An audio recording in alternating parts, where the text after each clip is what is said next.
നമസ്കാരം. ആനന്ദ് ഇന്റർനാഷണൽ ന്യൂസിലേക്ക് സ്വാഗതം. ഇന്നത്തെ പ്രധാന വാർത്തകളിലേക്ക് ഞാൻ BS രാജേഷ്. ഓപ്പറേഷൻ സിന്ദൂറിന് ശേഷം പാകിസ്ഥാൻ ഇന്ത്യക്കെതിരെ ആണവശേഷിയുള്ള ഷഹീൻ മിസൈൽ വരെ പ്രയോഗിച്ചതായി ഇന്ത്യ. S-400 മിസൈൽ സംവിധാനം ഉപയോഗിച്ച് ഇന്ത്യ ആ മിസൈലിനെ തകർത്തെറിഞ്ഞതായി വെസ്റ്റേൺ കമാൻഡ്. വടക്കൻ തെക്കൻ ഗാസകളിൽ ഒരേ സമയം കരാക്രമണം അഴിച്ചുവിട്ട് ഇസ്രായേൽ. ഗസയെ പൂർണ്ണമായും ഒഴിപ്പിക്കാൻ ലക്ഷ്യമിട്ടുകൊണ്ടുള്ള ഓപ്പറേഷൻ ഗിഡിയൻസ് ചാരിറ്റിൻ്റെ ഔദ്യോഗിക തുടക്കമാണിതെന്ന് റിപ്പോർട്ട്. വടക്കൻ ഗസയിൽ ഉള്ള ഏക ആശുപത്രിയിലായ ഇന്തോനേഷ്യൻ ആശുപത്രിക്ക് നേരെ ശക്തമായ ആക്രമണം നടത്തി ഇസ്രായേൽ സൈന്യം. ബ്രെക്സിറ്റിന് ശേഷമുള്ള UK യൂറോപ്യൻ യൂണിയൻ ബന്ധങ്ങളിൽ നിർണായകമായ തീരുമാനങ്ങൾ പ്രതീക്ഷിച്ച് ബ്രിട്ടൻ. ലണ്ടനിൽ നടക്കുന്ന ഉച്ചകോടിയിൽ ചർച്ചകൾ തുടരുന്നു. പകർപ്പവകാശ നിയമങ്ങളിൽ നിന്നും സാങ്കേതിക സ്ഥാപനങ്ങളെ ഒഴിവാക്കാനുള്ള UK സർക്കാരിൻ്റെ പദ്ധതികളിൽ വഞ്ചിക്കപ്പെട്ടതായി ഗായകൻ എൽട്ടൺ ജോൺ. സർക്കാരിനെ വിഷയത്തിൽ പൂർണ്ണമായും പരാജിതരെന്ന് വിശേഷിപ്പിച്ച് എൽട്ടൺ ജോൺ. വാർത്തകൾ വിശദമായി. ഓപ്പറേഷൻ സിന്ദൂറിന് ശേഷം പാകിസ്ഥാൻ ഇന്ത്യക്കെതിരെ ആണവശേഷിയുള്ള ഷഹീൻ മിസൈൽ ഉപയോഗിച്ചതായി ഇന്ത്യൻ സൈന്യം ഞായറാഴ്ച സ്ഥിരീകരിച്ചു. ഇന്ത്യ അതിൻ്റെ S-400 മിസൈൽ പ്രതിരോധ സംവിധാനം ഉപയോഗിച്ച് മിസൈൽ തകർക്കുകയായിരുന്നു. ഇന്ത്യൻ സൈന്യത്തിൻ്റെ വെസ്റ്റേൺ കമാൻഡ് ഓപ്പറേഷൻ സിന്ദൂറിൻ്റെ ഒരു പുതിയ വീഡിയോ പങ്കിട്ട വേളയിലായിരുന്നു വെളിപ്പെടുത്തൽ. ഇത്തവണ ഷഹീൻ ഒരു ആണവ ഇതര വാർഹെഡ് ഉപയോഗിച്ചാണ് ഇന്ത്യക്കെതിരെ പാകിസ്ഥാൻ പ്രയോഗിച്ചത്. ഇന്ത്യക്കെതിരെ അടുത്ത കാലത്തെങ്ങും ഒരു ആണവായുധം പ്രയോഗിക്കാനുള്ള ധൈര്യമോ ശേഷിയോ കരുത്തോ കഴിവോ ഒന്നും പാകിസ്ഥാനില്ലെന്ന് വളരെ വ്യക്തമാണ്. പാകിസ്ഥാൻ അത് വ്യക്തമായിട്ട് അറിയാം. പക്ഷേ യാത്രക്കാരെ കയറ്റാതെ സ്ഥിരം ഒഴിഞ്ഞ ട്രെയിൻ മാത്രം സർവീസ് നടത്തുന്ന രാജ്യമാണത്. അത്തരം ബുദ്ധിമാന്മാരുള്ള രാജ്യമാണ് പാകിസ്ഥാൻ. എന്തും എടുത്തങ്ങ് പരീക്ഷിച്ചു കളയും. അതുപോലൊരു ഉണ്ടയില്ല വെടിയാണ് പാകിസ്ഥാൻ ഇന്ത്യക്ക് നേരെ തൊടുത്തുവിട്ടതും ഇന്ത്യ അതിനെ നിഷ്പ്രഭമാക്കിയതും. ഇപ്പോഴാണ് അതിൻ്റെ ഏറ്റവും പുതിയ വിവരങ്ങൾ പുറത്തു വരുന്നത്. എന്താണെന്നല്ലേ, ഓപ്പറേഷൻ സിന്ദൂറിന് ശേഷം ഏകപക്ഷീയമായ വെടിവയ്പും ഷെല്ലാക്രമണം നടത്തിയപ്പോൾ പാകിസ്ഥാൻ ഇന്ത്യക്കെതിരെ ആണവശേഷിയുള്ള ഷഹീൻ മിസൈൽ ഉപയോഗിച്ചതായാണ് ഇപ്പോൾ ഇന്ത്യൻ സൈന്യം ഞായറാഴ്ച സ്ഥിരീകരിച്ചത്.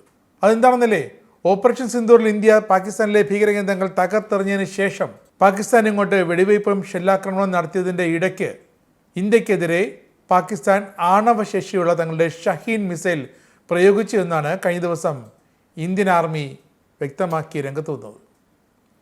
അതിർത്തിയിൽ വെച്ച് തന്നെ ഇന്ത്യയുടെ S-400 വ്യോമ പ്രതിരോധ സംവിധാനം മിസൈലുകൾ അതിനെ കണ്ടെത്തി തടഞ്ഞ് തകർക്കുകയും ചെയ്തു.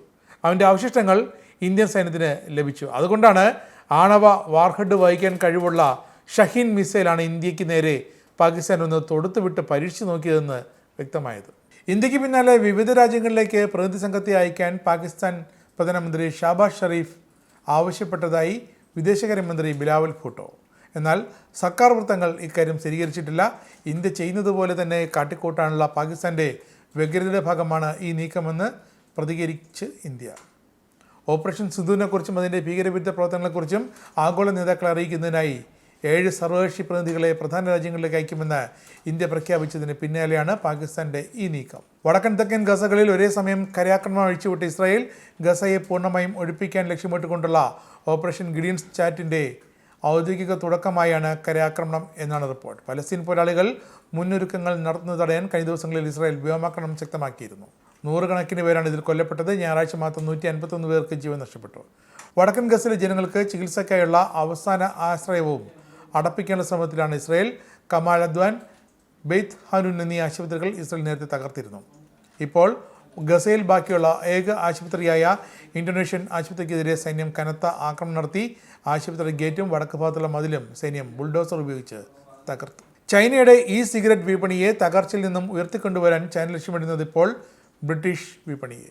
ഡൊണാൾഡ് ട്രംപിൻ്റെ താരിഫുകൾ ഏൽപ്പിച്ച ആഘാതത്തിന് ശേഷം ലോകത്തെ രണ്ടാമത്തെ വലിയ വിപണിയായ ബ്രിട്ടനിൽ നിന്നും മുതലെടുക്കാൻ ചൈന പരമാവധി നീക്കം നടത്തുന്നു എന്നാണ് റിപ്പോർട്ടുകൾ. ചൈനീസ് നിർമ്മിത വെയ്പ്പുകളുടെ മൊത്തം US ഇറക്കുമതി നികുതി നിലവിൽ 60%. 2022 തന്നെ ആഭ്യന്തര നിയന്ത്രണങ്ങൾ മൂലം തകർന്ന ചൈനീസ് സിഗരറ്റ് കയറ്റുമതി വ്യവസായത്തെ വീണ്ടും തകർച്ചയിലേക്ക് നയിക്കുകയായിരുന്നു US-ന്റെ താരിഫ് പ്രഖ്യാപനം. UK യുവാക്കൾ ആഴ്ചയിൽ 8 ലക്ഷം വെയ്പ്പുകൾ വലിച്ചെറിയുന്നു എന്നാണ് റിപ്പോർട്ട്. വെയ്പ്പുകൾ ഉപയോഗിക്കുന്നത് തടയാനും ഡിസ്പോസിബിൾ വെയ്പ്പുകൾക്ക് UK-യിൽ നിരോധനം കൊണ്ടുവരാനുമുള്ള സർക്കാരിൻ്റെ ശ്രമങ്ങൾക്കിടയിലാണ് ചൈനയുടെ സിഗരറ്റിൻ്റെ പുതിയ മോഡലുകൾ UK വിപണിയിലേക്ക് എത്തുന്നത്. മുൻ US പ്രസിഡന്റായ ജോ ബൈഡന് ഗുരുതരമായ ക്യാൻസർ ബാധിച്ചതായി റിപ്പോർട്ട്. അസ്ഥികളിലേക്ക് വ്യാപിച്ച പ്രോസ്റ്റേറ്റ് ക്യാൻസർ രോഗബാധ ഗുരുതരമാണെന്ന് കണ്ടെത്തിയതായി അദ്ദേഹത്തിൻ്റെ ഓഫീസ് ഞായറാഴ്ച അറിയിച്ചു. മൂത്രാശയ ലക്ഷണങ്ങളും പ്രോസ്റ്റേറ്റ് നോഡ്യൂളും കണ്ടെത്തിയതിനെ തുടർന്ന് 82-കാരനായ ബൈഡൻ ചികിത്സയിലാണ്. കഴിഞ്ഞ ആഴ്ച വരെ ഡൊണാൾഡ് ട്രംപിന്റെ വികലമായ സാമ്പത്തിക നയങ്ങൾക്കെതിരെ ബൈഡൻ രൂക്ഷമായി പ്രതികരിച്ചിരുന്നു. ഇംഗ്ലണ്ടിലെയും വെയിൽസിലെയും 64 ബില്യൺ പൗണ്ട് വരെ വിലമതിക്കുന്ന 4 ലക്ഷത്തോളം സ്വത്തുക്കളുടെ ഉടമകൾ അജ്ഞാതരായ ട്രസ്റ്റുകളെന്ന് റിപ്പോർട്ട്. ഒരു ട്രസ്റ്റിൻ്റെയോ ട്രസ്റ്റിൻ്റെ ഉടമസ്ഥയിലുള്ളതോ ആയ കമ്പനിയുടെ പേരിൽ രജിസ്റ്റർ ചെയ്യുന്നതാണ് ഈ ആസ്തികൾ. ഉടമകൾക്ക് തങ്ങളുടെ പേര് രഹസ്യമായി സൂക്ഷിക്കാനുള്ള അവകാശം ഇപ്പോൾ UK സർക്കാർ നൽകുന്നുണ്ട്.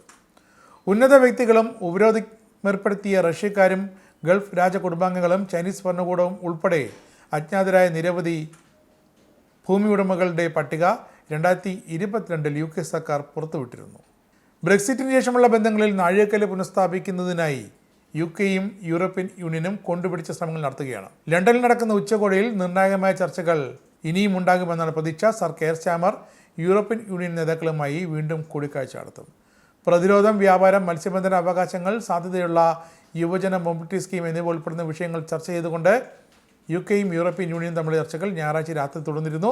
പ്രധാനമന്ത്രി കെയർ സ്റ്റാമർ വീണ്ടും European commission president Ursula von der ലെയനുമായി അന്തിമ കരാർ സംബന്ധിച്ച് ചർച്ചകൾ നടത്തും. ചർച്ചകളിൽ വലിയ പുരോഗതിയുണ്ടെന്നാണ് സർക്കാർ വൃത്തങ്ങൾ നൽകിയ സൂചന.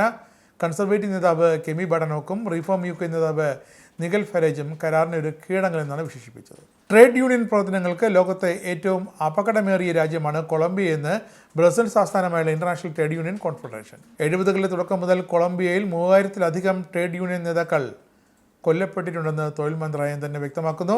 2020-നും 2023-നും ഇടയിൽ കൊളംബിയയിൽ 45 കൊലപാതകങ്ങൾ international trade union confederation report ചെയ്തു. 2024 മാർച്ചിലെ കണക്കുകൾ പ്രകാരം ഒരു വർഷത്തിനിടെ ലോകമെമ്പാടും 22 ട്രേഡ് യൂണിയൻസിൽ കൊല്ലപ്പെട്ടതിൽ 11 പേരും കൊളംബിയയിൽ നിന്നുമാണ്. പകർപ്പവകാശ നിയമങ്ങളിൽ നിന്നും സാങ്കേതിക സ്ഥാപനങ്ങളെ ഒഴിവാക്കാനുള്ള UK സർക്കാരിൻ്റെ പദ്ധതികളിൽ വഞ്ചിക്കപ്പെട്ടതായി ഗായകൻ എൽട്ടൺ ജോൺ. ഈ വിഷയത്തിൽ സർക്കാരിനെ പൂർണ്ണമായും പരാജിതരെന്നും എൽട്ടൺ ജോൺ വിശേഷിപ്പിച്ചു. ലോറ ക്യൂൻസ്ബർഗുമായി ഞായറാഴ്ച നടത്തിയ പ്രത്യേക അഭിമുഖത്തിൽ ആർട്ടിസ്റ്റുകളുടെ ഉള്ളടക്കം പണം നൽകാതെ ഉപയോഗിക്കാൻ സ്ഥാപനങ്ങളെ അനുവദിക്കുന്ന പദ്ധതികളുമായി UK സർക്കാർ മുന്നോട്ട് പോയാൽ സംഭവിക്കുക മോഷണമാണെന്നും അദ്ദേഹം പറഞ്ഞു. കമ്പനികൾ അവരുടെ പ്രോഗ്രാമുകൾ വികസിപ്പിക്കാൻ ഉപയോഗിക്കുന്ന മെറ്റീരിയൽ എന്താണെന്ന് വെളിപ്പെടുത്താൻ നിർബന്ധിതരാക്കാനുള്ള ഹൗസ് ഓഫ് ലോർഡ്സ് നിർദ്ദേശങ്ങൾ ഈ ആഴ്ച സർക്കാർ തള്ളിയിരുന്നു. ആനന്ദ് ഇന്റർനാഷണൽ ന്യൂസ് സമാപിക്കുന്നു. നമസ്കാരം. നിങ്ങൾക്കും ആനന്ദ് മീഡിയയുടെ പ്രേക്ഷകരിൽ ഒരാളാകണ്ടേ? യൂറോപ്പിലും US-ലും ആഫ്രിക്കയിലും അടക്കം പ്രവാസികൾ ഉള്ളയിടങ്ങളിലൊക്കെ ജനപ്രിയ ചാനലുമായി ആനന്ദ് മീഡിയ ഒപ്പമുണ്ട്. ഏഷ്യാനെറ്റ് ഫ്ലവേഴ്സ് അടക്കം നിങ്ങളുടെ വിരൽത്തുമ്പിലെത്തും. ആദ്യം റോക്കു ബോക്സ് സ്വന്തമാക്കുക. അതിൽ നിന്നും ആനന്ദ് മീഡിയ ആപ്ലിക്കേഷൻ ഡൗൺലോഡ് ചെയ്യുക, ഇൻസ്റ്റാൾ ചെയ്യുക. എന്നിട്ട് 02085866511 എന്ന നമ്പറിൽ ഞങ്ങളുടെ കസ്റ്റമർ കെയറിൽ ബന്ധപ്പെടുക. അല്ലെങ്കിൽ +91 735 660 3747 എന്ന നമ്പറിൽ വാട്സപ്പ് ചെയ്യുക. ആനന്ദ് മീഡിയയുടെ സേവനങ്ങൾ സ്വന്തമാക്കുക. മറ്റു ചാനലുകൾക്കൊപ്പം ആനന്ദ് TVയും എൻജോയ് ചെയ്യുക.